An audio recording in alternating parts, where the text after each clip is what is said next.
और तेज, बस शिकार कुछ ही दूर पर है। राजा काफी दूर तक हिरन का पीछा करता है, लेकिन हिरन भागते भागते काफी ज्यादा घने जंगलों के भीतर घुस जाता है। अरे तेरी की, मेरी फूटी किस्मत, हाथ आया हुआ शिकार हाथ से चला गया।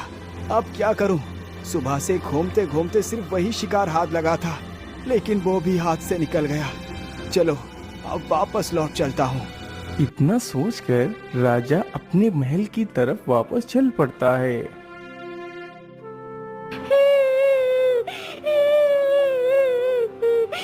राजा जल्दी से इधर उधर देखता है तो दूर एक पेड़ के नीचे एक सुंदर सी राजकुमारी बैठकर रो रही है। अरे ये युवती कौन है और ये यहाँ पर बैठकर रो क्यों रही है? चलो इसके पास चलकर पूछता हूँ। इतना सोचकर राजा उस युवती के पास जाता है तो देखता है कि युवती इतनी ज्यादा सुंदर है कि राजा उसे देखता ही रह जाता है। अरे सुंदरी, तुम कौन हो और तुम यहाँ पर बैठकर इस प्रकार क्यों रो रही हो? मैं राजगढ़ की राजकुमारी इंदुमती हूँ। मेरे पिता युद्ध में दुश्मनों के हाथों से पराजित हो गए और मेरे पिता को उन जालिमों ने बंदी बना लिया। मेरे पिता ने मौका पाकर मुझे उनकी गिरफ्त से आजाद करवा दिया, लेकिन मेरे पिता उसी के पास बंदी हैं। अरे सुंदरी, तुम परेशान मत हो। मैं उज्जैन नगर का राजा वीर प्रताप हूँ। मैं तुम्हारी पूरी सहायता करूँगा। अरे महाराज, मैं रोऊं ना तो क्या करूं? मेरे पिता बंदी बन गए, मेरा सब कुछ लूट गया। अब कहाँ जाऊं? किससे मदद मांगूं? अब तो मेरा कोई घर भी नहीं रहा। अरे राजकुमारी, आप निराश न हो। आप मेरे साथ मेरे राज्य महल चलिए, वहाँ पर आपको कोई भी समस्या नहीं होगी। नहीं महाराज, मैं किसी गैर पुरुष के साथ ऐसे नहीं जा सकती। अच्छा ठीक है, यदि तुम ऐसे नहीं जा सकती तो फिर कैसे जाओगी? बताओ मुझे। नहीं महाराज, मैं आपके साथ ऐसे नहीं जा सकती। यदि आप मुझसे विवाह करने के लिए तैयार हो तभी मैं आपके साथ जाऊंगी। उस राजकुमारी के मुख से यह बात सुनकर राजा मन ही मन बड़ा प्रसन्न हो जाता है, मानो उस राजकुमारी ने उस राजा के मुख की बात छीन ली हो। ठीक है इंदुमती, मैं तुम्हारे साथ विवाह अवश्य करूंगा। चलो मेरे साथ।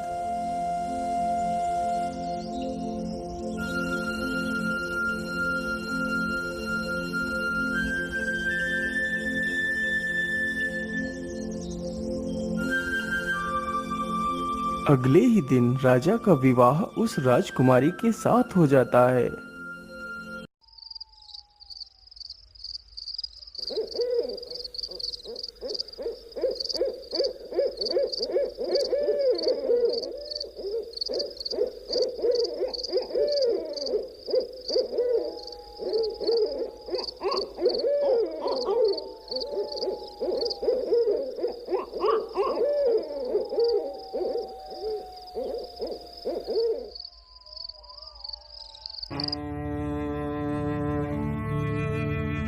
महाराज, मैं आपसे एक बात पूछना चाहती हूँ। हाँ हाँ महारानी, पूछो। आप क्या पूछना चाहती हो? महाराज, आप मुझसे कभी भी दूर मत होना, क्योंकि आप जानते हैं ना कि आपके सिवा मेरा इस दुनिया में कोई भी नहीं है। अरे महारानी, आप ये कैसी बात कर रही हैं? मैंने आपसे विवाह किया है और मैं भला आपको क्यों छोड़ूंगा?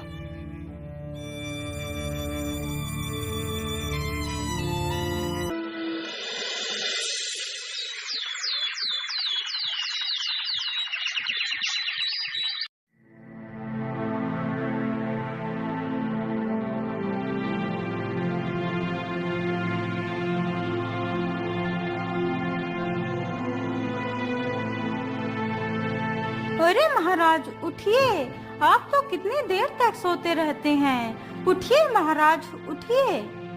अरे रे, ओ हो, आज तो मैं कितनी देर तक सोता रहा। महाराज, क्या आप रोज ही इतनी देर तक सोते हैं? नहीं महारानी जी, मैं रोज इतनी देर तक नहीं सोता। आज मेरी तबीयत कुछ ठीक नहीं लग रही, शायद इसीलिए मेरी आंखें नहीं खुल पाई और मैं देर तक सोता रहा। और मैं तो अभी राज्यसभा में भी नहीं पहुंच पाया। बात नहीं महाराज, अब आप चले जाइए। हाँ हाँ महारानी, मैं जाता हूँ। इतना बोलकर राजा राज्य दरबार में चला जाता है।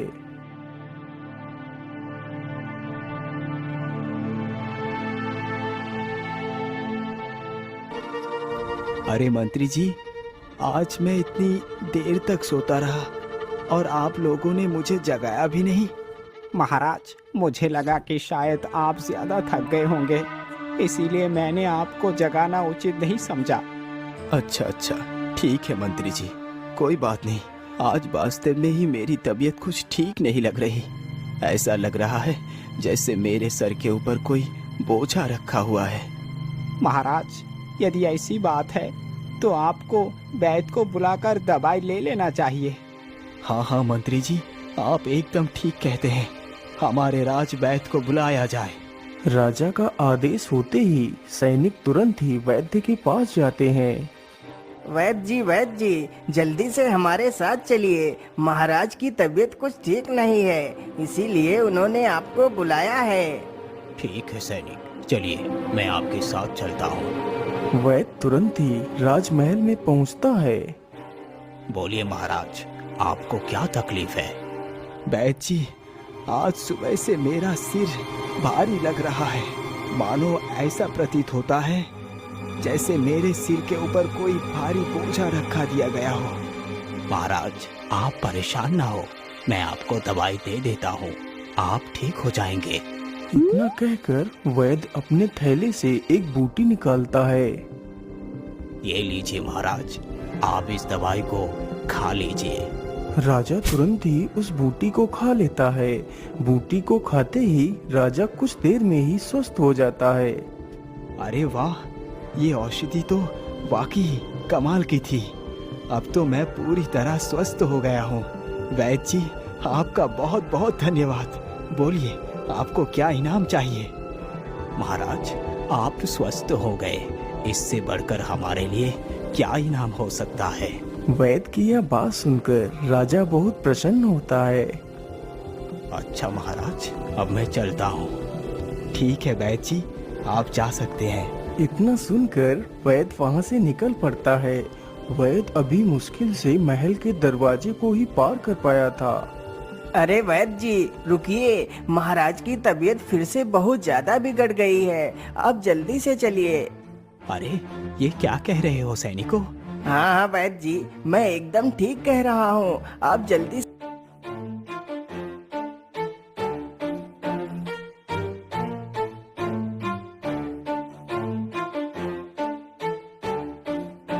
अरे, ये क्या? अभी तो महाराज एकदम ठीक हो गए थे, लेकिन अचानक से इन्हें इतनी जोर का बुखार कैसे हो सकता है? आखिर ऐसा कैसे संभव हो सकता है? मेरी जड़ी बूटी विफल कैसे हो सकती है? क्या हुआ वैद्य जी, आप कहाँ खो गए? मंत्री जी, अब मैं महाराज का इलाज नहीं कर सकता। इसका इलाज मेरे पास नहीं है। लेकिन वैद्य जी, यदि इसका इलाज आपके पास नहीं है तो फिर इसका इलाज किसके पास है? मंत्री जी, महाराज को हमारे गुरुदेव के पास जाना चाहिए। बस वही इस संकट का निवारण कर सकते हैं। ठीक है वैद्य जी, लेकिन हम महाराज को इस हालत में कैसे ले जा सकते हैं? मंत्री जी, वहाँ पर महाराज के अलावा कोई दूसरा व्यक्ति नहीं जा सकता। इसके लिए महाराज को वहाँ अकेले ही जाना पड़ेगा। परंतु महाराज इस हालत में अकेले वहाँ कैसे जा सकते हैं? मंत्री जी, आप चिंता न करें। मैं महाराज को एक ऐसी औषधि देता हूँ जिसे खाकर राजा पूरे एक प्रहर के लिए पूरी तरह स्वस्थ हो जाएंगे। फिर राजा अकेले ही हमारे गुरुदेव के पास जा सकते हैं। ये लीजिए महाराज, आप इस दवाई को खा लीजिए। राजा तुरंत ही उस दवाई को खाता है। कुछ देर में ही राजा स्वस्थ हो जाता है। वैद्य जी, मैं आपके गुरु के पास कैसे पहुंच सकता हूं? आखिर वो मुझे मिलेंगे कहाँ? महाराज, आप यहाँ से सीधे उत्तर दिशा में चले जाइए। हमारे गुरुदेव हिमालय की पहाड़ियों में ही एक शंकर गुफा में मिलेंगे। वो गुफा ही उनका बसेरा है। ठीक है वैद्य जी, अब मैं चलता हूँ।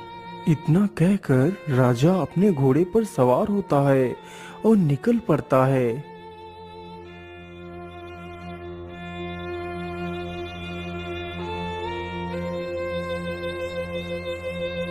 राजा चलते चलते काफी दूर निकल जाता है।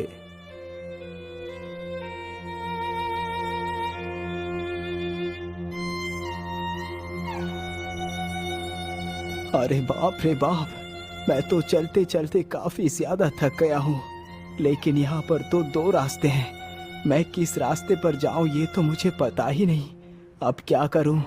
मैं किस रास्ते को चुनूं?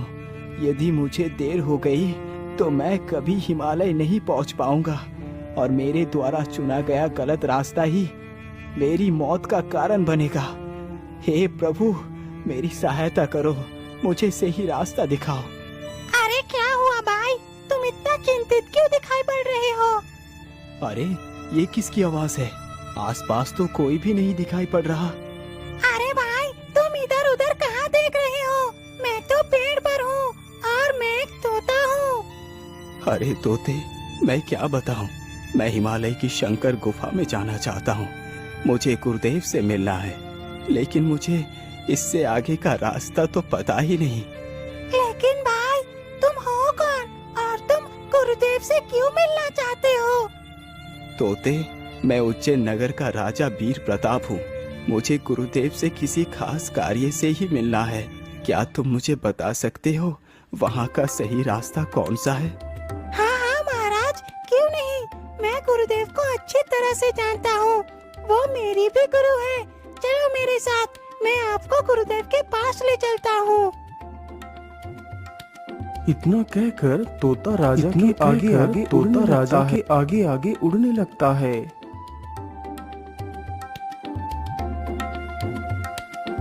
अरे तोते, अभी और कितना समय लग जाएगा गुरुदेव के पास पहुँचने में? मेरी तबीयत तो बिगड़ती ही जा रही है। महाराज, बस कुछ ही दूर पर वो गुफा है। आप थोड़ा धैर्य रखिए, मैं आपको जल्दी ही वहाँ पर पहुँचा दूंगा।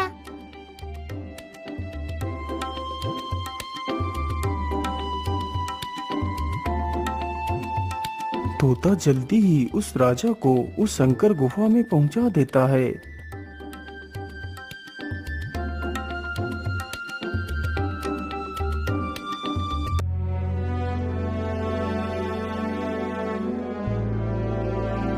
गुरुदेव, आंखें खोलिए गुरुदेव, कोई आपसे मिलना चाहता है। क्या हुआ तोता? तुम इतना शोर क्यों मचा रहे हो? गुरुदेव, उधर देखिए, आपसे कोई मिलना चाहता है।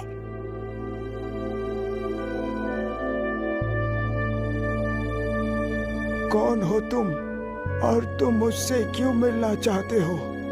गुरुदेव, मेरा नाम वीर प्रताप है और मैं उज्जैन नगर का राजा हूँ। फिर राजा अपनी सारी कहानी उस साधु को बताता है। महाराज, आप दुखी ना हो, मैं आपकी सहायता अवश्य करूँगा। महाराज, जरा आप अपना दाहिना हाथ मुझे दिखाइए। राजा तुरंत ही अपना दाहिना हाथ उस साधु को दिखाता है। हो, तो ये बात है। ये तो बहुत ही बुरा हुआ। क्या हुआ बाबा? और क्या बुरा हो गया? महाराज, क्या आपने अभी जल्दी ही कोई दूसरा विवाह किया है? हाँ हाँ बाबा, मैंने एक दूसरा विवाह भी किया है। पुत्र, इस समस्या का कारण तुम्हारी नई पत्नी ही है। मेरी पत्नी मेरी समस्या का कारण है? लेकिन कैसे बाबा? मैं कुछ समझा नहीं। आप कहना क्या चाहते हैं? बेटा, यदि मैं तुम्हारे पत्नी के बारे में कुछ भी बताऊंगा तो तुम्हें यकीन नहीं होगा।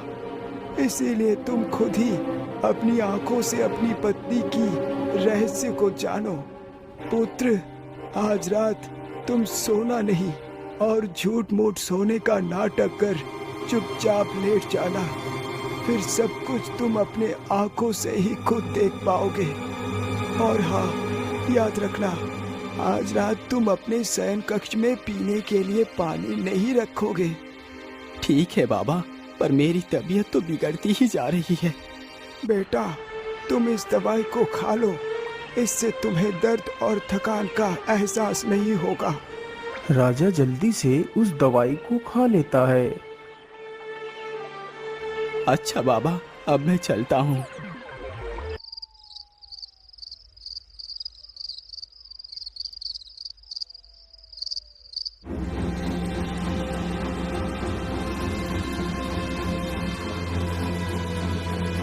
मुझे कितनी जोर की प्यास लगी है। आज तो इसने पानी भी नहीं रखा है। चलो कोई बात नहीं, कहीं बाहर चलकर ही पीकर आती हूँ।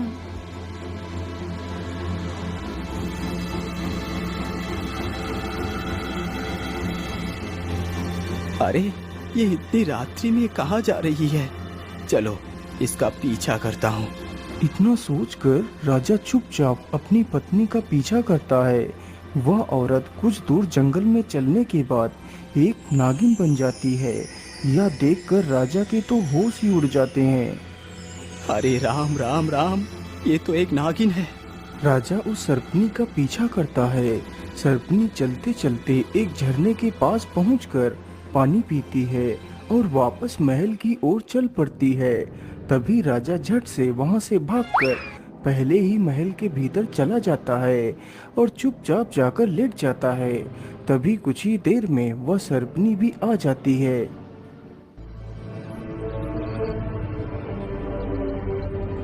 मुझे लगता है राजा गहरी नींद में सो रहा है। यही अच्छा मौका है इसका खून पीने का।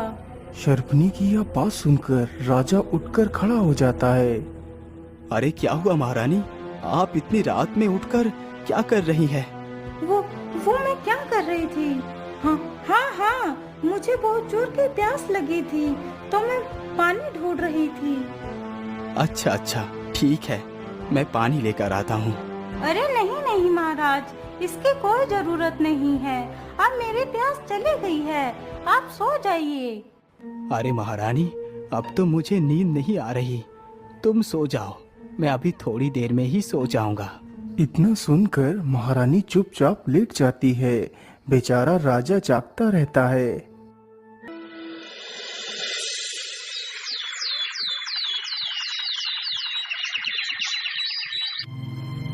अगली सुबह होते ही राजा साधु के पास पहुंच जाता है और सारी कहानी साधु को बताता है।